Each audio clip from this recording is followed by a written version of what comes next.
বড়োলেণ্ড অঞ্চলত এণ্টাৰটেইনমেণ্টৰ কাৰণে বহুত বেছি আমাৰ ঠাই নাই। পিকনিক স্পট কিছুমান আছে।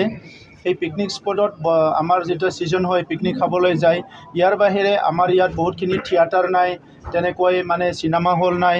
যিখিনি কালচাৰেল আমাৰ বিভিন্ন প্ৰগ্ৰামবিলাক হয় সেইটো গাঁওবিলাকত অলপ চলপ হয়। তো আমাৰ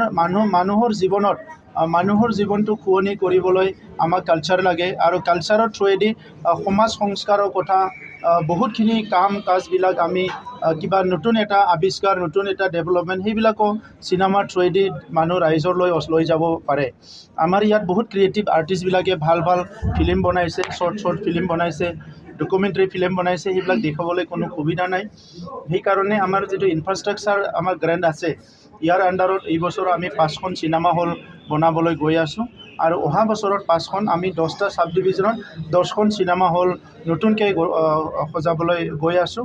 আৰু এইখিনি আমাৰ যাতে যিসকলে চিনেমা প্ৰডিউচ কৰি আছে তেখেতসকলে এনকাৰেজ পায়, আৰু য'ত তাত মানে যিসকলে ৰোল কৰিছে তেখেতসকলে যাতে নিজৰ প্ৰাপ্য যিখিনি কষ্টৰ বিনিময়ত যিখিনি প্ৰাপ্য মানে অলপমান তেখেতসকলে পইচা টকা পাব লাগে বা সুবিধাটো পাব লাগে, সেইখিনি পায়।